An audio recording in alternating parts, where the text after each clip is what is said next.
Yo, what's up mga katakam? Meron tayo ngayong ibinebenta rito na binibenta na isang kaibigan natin, isang babae at isang lalaki sa halagang 5,000 pesos.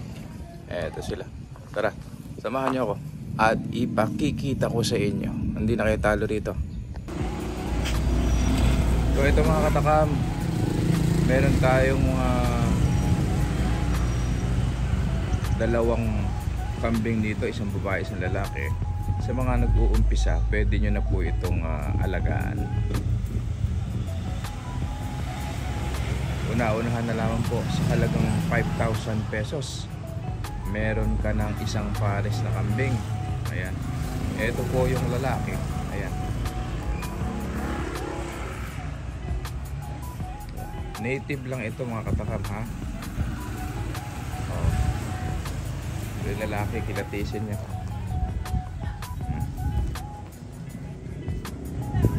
At ayun naman yung babae. Yan. Medyo kulang lang sa purga yung babae. Ayan.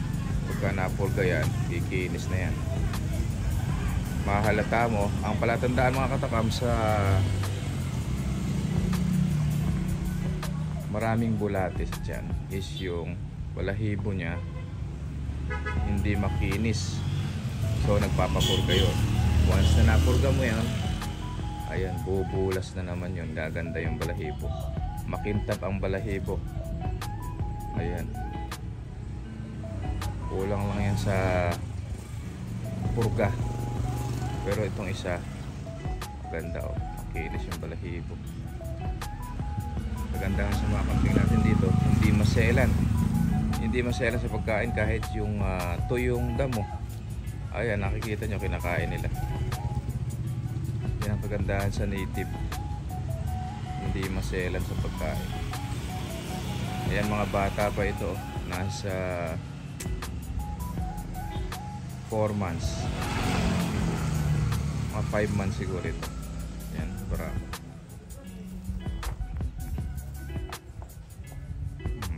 Payag niya, oh. Sa mga nag-uumpisa, ito magandang pang-umpisa. Kumbaga sa nag-uumpisa, praktisan pa lang. Ito magandang praktisan. Magsimula kayo sa native, huwag muna kayong bibili ng imported. At ang imported, medyo maselan siyang alagaan. Gawa ng kapag hindi nyo pa siya kabisadong alagaan, minsan nagkakasakit kasi maselan yan sa pagkain ng mga imported natin.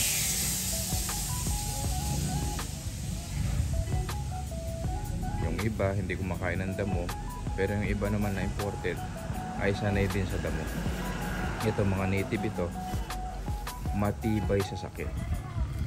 Yan ang kagandahan naman sa native.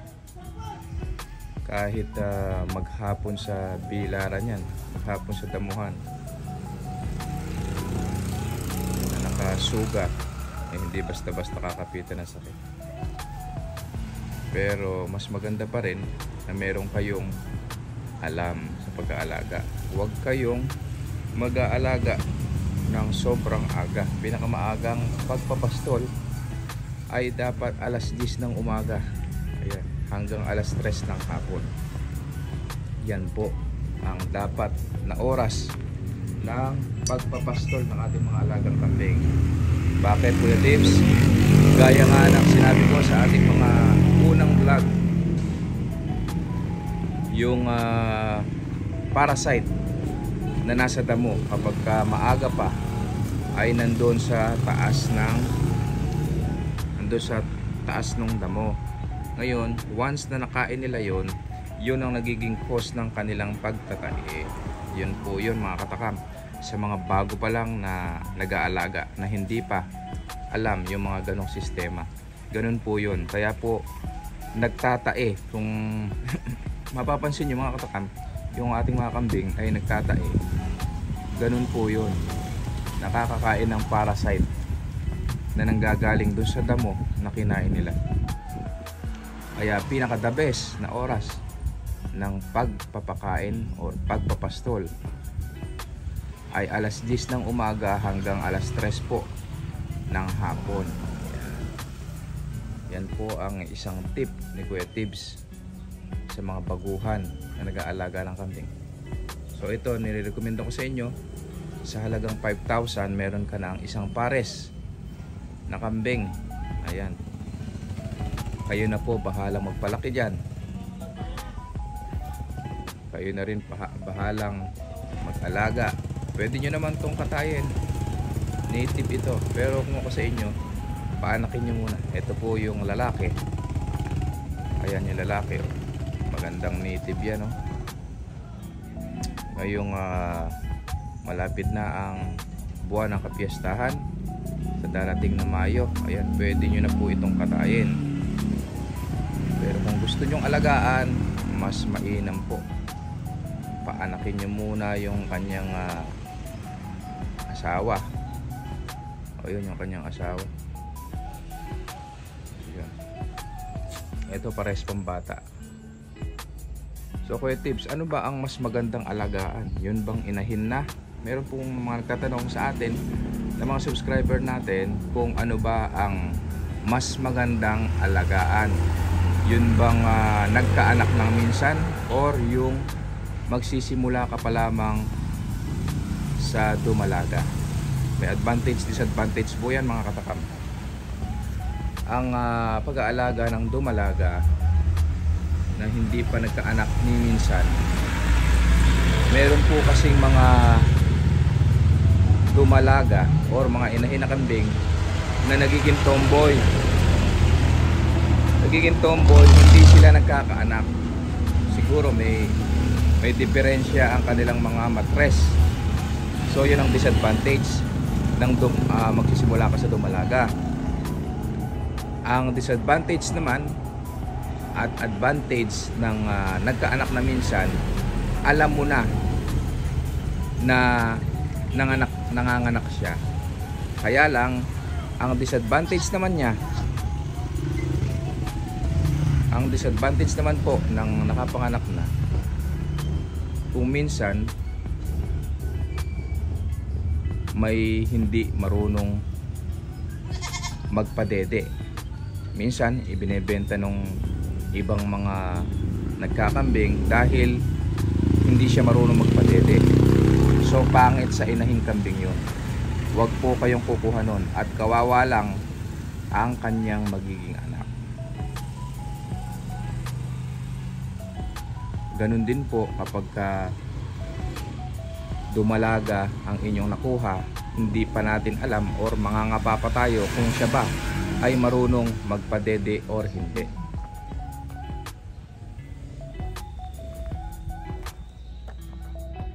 Ang tip dyan para sure na marunong magpadede ang kambing natin, huwag kayong magpapakasta ng kambing na masyadong bata.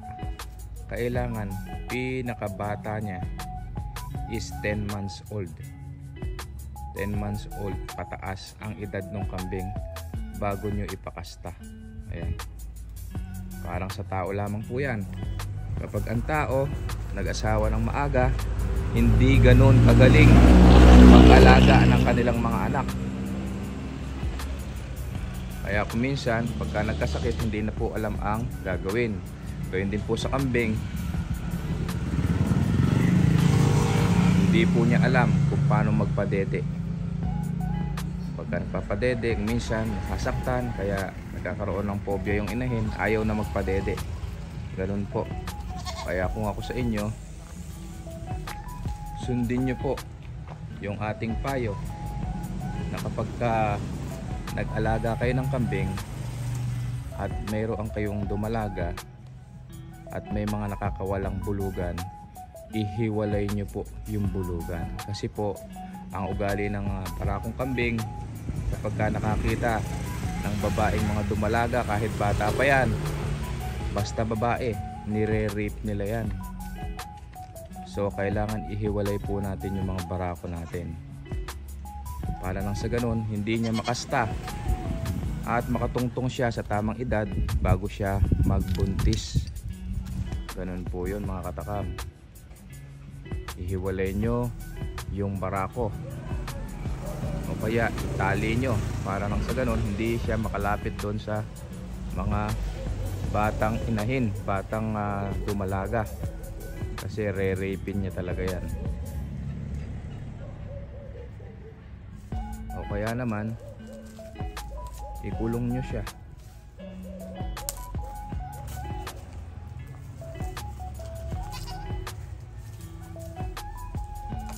So ayan mga katakam, hanggang dito na lang mga katakam. Ito, inuulit ko sa halagang 5,000, isang babae at isang lalaki na. Ayun yung lalaki at ito yung babae. Ayan, parehas mga bata pa yan, kaya matagal yung mapapakinabangan. Yun din ang isang advantage ng nagsimula kayo sa dumalaga, mas mahabang panahon nyo siyang pakikinabangan, paanakin. So hanggang dito na lang mga katakam. Para sa mga bago pa lang sa akin channel, please subscribe at i-click nyo na rin ang notification bell para lagi kayong updated sa ating mga video na i-upload sa mga susunod na araw. Maraming salamat po. Happy farming everyone. Thank you.